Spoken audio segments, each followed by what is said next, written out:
Alright, so for this video, I decided to focus on one franchise, and that is Saw. Now, I grew up with these movies. I mean, in 2000s, that was their main horror franchise. That's what people watched. That's what I watched.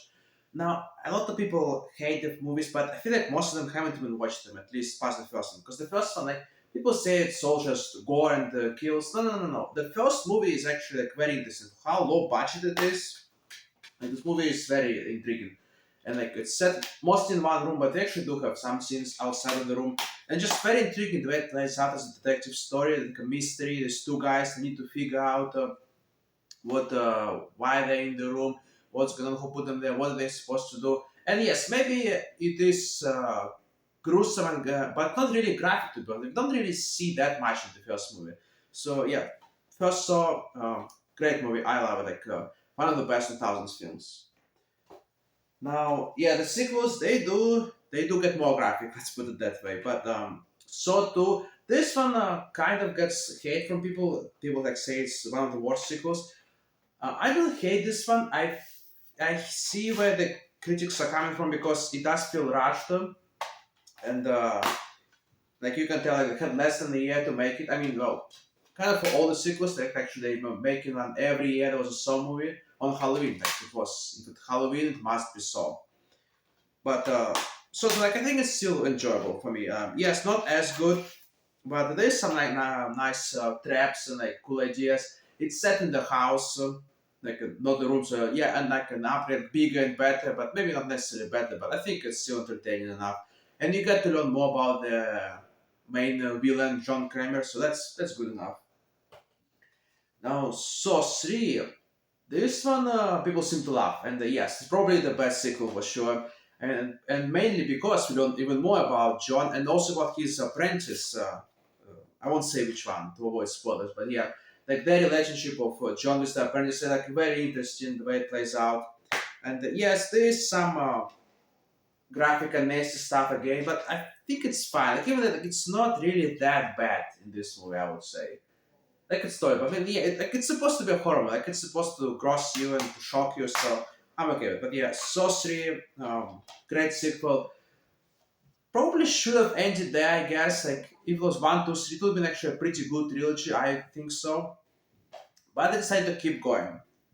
And again, every year there was a new one, and then we got so far after that. Yeah, this one you can feel the start to run out of ideas because it feels a lot like Saw 3, where it's just a guy going through a trap. Like he is not like confined; he just goes from trap to trap. And same with Saw 3. It's like he has to go to the traps where the other characters are and have to save them or something. Yes. So for like they introduce a new apprentice, and like yeah, now it starts to get repetitive. Okay, you just want to keep the franchise going, but it's still entertaining because the new one that they get, the new guy, he's actually fun. So that's that point. Yeah, that way it starts. You just watch the movies for the fun of it, and yeah, the story kind of starts to get convoluted. Yes, we get more flashbacks about John and his wife now, but like it's fine. I can watch it, but I can understand if people start to tune out. And then we got Saw 5 from a different director. Yeah, I should mention 2, 3, and 4, they were all from the same guy, but then he got tired of it, went to do different things. So they got a new guy for Saw 5. And I actually really enjoyed this one. And many people don't like it. I actually think it's fun. Like the new apprentice, like he just loves to play this. Like his acting is so ridiculous. He gloats at the people suffering. Yeah, like it's entertaining again. But this one actually has a unique traps idea where it's you got the five people, so five people, um, and they have to work together to survive the traps. But then they're stupid and they don't realize that. So that's an interesting idea. Like, at least they try to do something different. But yeah, this one again they continue with the flashbacks about John and his apprentice. It's not really special at that point. It just okay. It starts to feel like a soap opera with all these different characters, how they connected to John. If you look at this other DVD for Saw 5, the collector's edition, and this one is really cool because You thought it was over, but the games have just begun. yeah, Flash is still working actually. Yeah, cool stuff. But then they got yet another director, different one again, for Saw 6. I think this guy was an editor on the previous movies actually. Now this one people seem to love. At least people who like the franchise and they keep watching the movies. They say this is the best one. I guess except three. I don't know. This is the one I started to tune out. It gets kind of what it's again the guy going from a trap to a trap. Just come on. Yeah. I get the reason people like this one is because it makes it's fun. It's a satire on the American healthcare system. Okay, I get that idea is cool, but it's just it's the same stuff again. Just going from trap to a trap. Put some flashbacks about the apprentices and the John, and yeah, I don't know. Like, but people like this one. Okay, whatever. I mean, it's not terrible. Again, I can watch this one, but yeah, the gore definitely gets like more intense in this one. But actually, like, no, it's not that bad. I think it's like there are movies with way worse gore than in some movies. And then the last one they did for the original run was Saw, the final chapter. But originally it was called Saw 3D. I remember it was saying Saw 3D, but then they for the release they changed it to final chapter.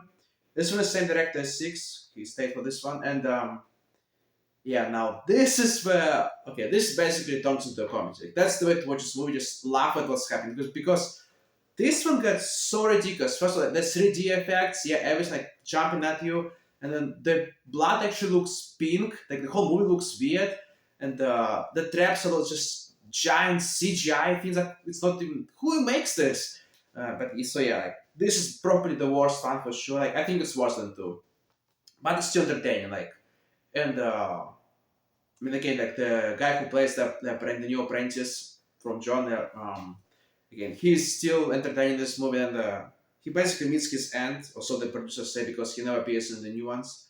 Um, but yeah, like I can watch this one again, but the least enjoyable one for sure. It's pretty stupid. I don't have the other ones. I have seen Jigsaw, which was part eight, our final chapter. That one is it's fine, but it doesn't have any continuity. Like, that's the thing because this was so interesting because there was continuity not with the flashbacks. Yeah, the flashbacks were stupid, but at least it was one story. But Jigsaw, it's really disconnected from the rest. And then I skipped Spiral because people said it was terrible. Okay, but I watched Saw 10, the last one they did. That one was pretty good. Like that one was set in between two and three, like midquel between those events. And yeah, it's a fine like. But yeah, now they pulled the plug. They decided not to do Saw 11. I think I'm fine without it. Like honestly, like, if it put any at seven, I'm fine. Like, that's it. Seven movies, I'm okay. Don't need no more. But that's it.